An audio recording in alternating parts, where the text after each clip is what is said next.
Pernah kepikiran nggak gimana ceritanya bahan yang biasa banget kayak singkong atau beras ketan bisa berubah jadi tape yang rasanya manis, sedikit asam, plus punya aroma alkohol yang khas? Nah, hari ini kita bakal bongkar rahasia di baliknya dari sudut pandang sains. Jadi, pertanyaan besarnya adalah gimana caranya kombinasi pati, air, dan makhluk-makhluk super kecil ini bisa menghasilkan cita rasa yang begitu kita kenal. Yuk kita mulai dari definisinya dulu. Rasa manis, asam, dan wangi alkohol yang unik ini, itu semua bukan kebetulan. Semuanya adalah hasil dari sebuah tarian biokimia yang sangat presisi yang dilakukan oleh para koki yang bahkan nggak bisa kita lihat dengan mata telanjang. Oke, sekarang waktunya kenalan lebih dekat dengan para pekerja tak kasat mata ini. Mereka inilah para koki mikroskopis yang jadi kunci dari semua keajaiban ini. Intinya, proses ini namanya fermentasi. Disinilah kultur starter atau yang biasa kita sebut ragi memegang peranan utama. Dan ragi ini bukan cuma satu jenis mikroba ya, tapi sebuah komunitas, sebuah tim yang bekerja sama untuk mengubah pati jadi gula, lalu gula jadi alkohol dan asam.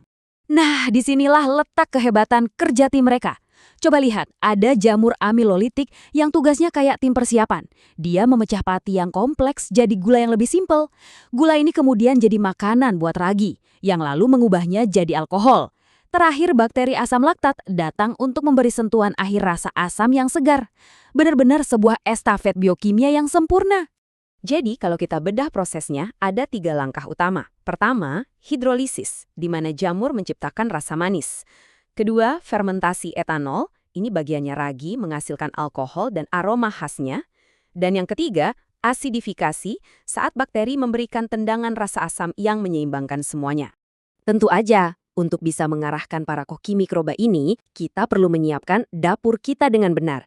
Yuk kita intip apa saja alat dan bahan yang dibutuhkan. Bahan utamanya tentu saja adalah sumber pati.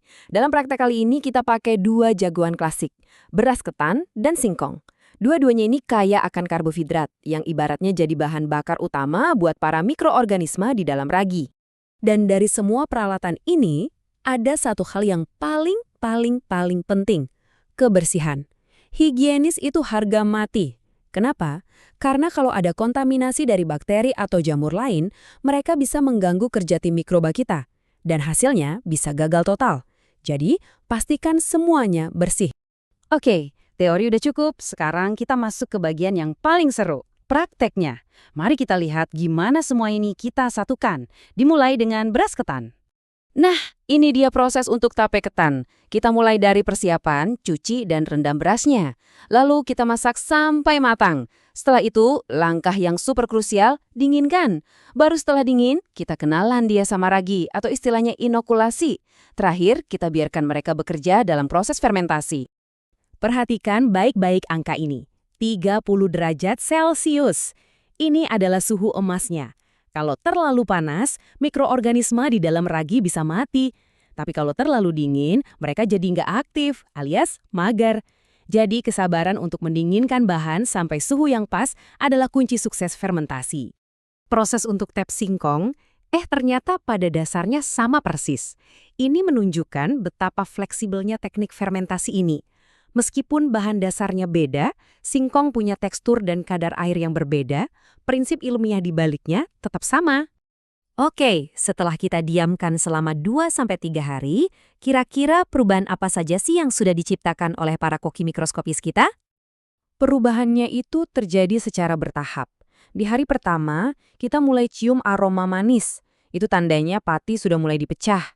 Masuk hari kedua, teksturnya jadi lebih lunak, mulai berair karena produksi alkohol sudah berjalan. Puncaknya ada di hari ketiga, di mana kita dapat keseimbangan rasa yang pas antara manis, asam, dan aroma alkoholnya. Di sini kita bisa lihat perbedaan hasil yang cukup jelas. Tape ketan itu lembut, tapi butiran nasinya masih terasa. Sementara tape singkong, teksturnya jauh lebih lunak, bahkan hampir lumat. Kenapa bisa begitu? Jawabannya ada di kadar air. Singkong punya kadar air yang lebih tinggi, jadi hasil akhirnya lebih berair dan rasanya cenderung lebih manis. Masih ingat bakteri asam laktat yang kita bahas tadi? Nah, grafik ini adalah bukti nyata kerjanya. Lihat deh bagaimana tingkat pH turun drastis dari sekitar 6,5 di hari 0 menjadi sekitar 4,0 di hari ketiga. Penurunan inilah yang disebabkan oleh produksi asam laktat yang memberi rasa asam segar yang khas pada tape.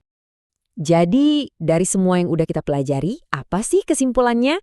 Mari kita rangkum faktor-faktor paling penting untuk membuat tape yang sempurna. Jadi, ada 4 variabel kunci yang harus Anda kontrol. Pertama, suhu. Jaga di angka emas tadi. Kedua, kebersihan. Ini nggak bisa ditawar. Ketiga, kadar air dari bahan dasar, karena ini akan menentukan tekstur akhir. Dan yang terakhir, jumlah ragi yang pas. Kalau Anda bisa menguasai 4 hal ini, Anda sudah siap jadi ahli pembuat tape. Dan jangan lupa, fermentasi itu nggak cuma soal menciptakan rasa yang enak.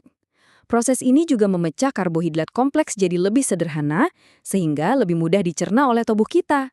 Bahkan, proses ini bisa meningkatkan kandungan beberapa jenis vitamin B. Jadi, tape itu bukan cuma lezat, tapi juga punya manfaat lebih. Nah, setelah kita paham sains di baliknya, kita jadi tahu kalau membuat tape itu adalah perpaduan yang indah antara seni dan ilmu pengetahuan. Pertanyaan berikutnya adalah, bagaimana kita bisa berinovasi dari sini? Mungkin dengan bahan berpati yang lain? Atau dengan kultur ragi yang berbeda? Kemungkinannya tak terbatas. Terima kasih sudah menyimak, dan selamat bereksperimen!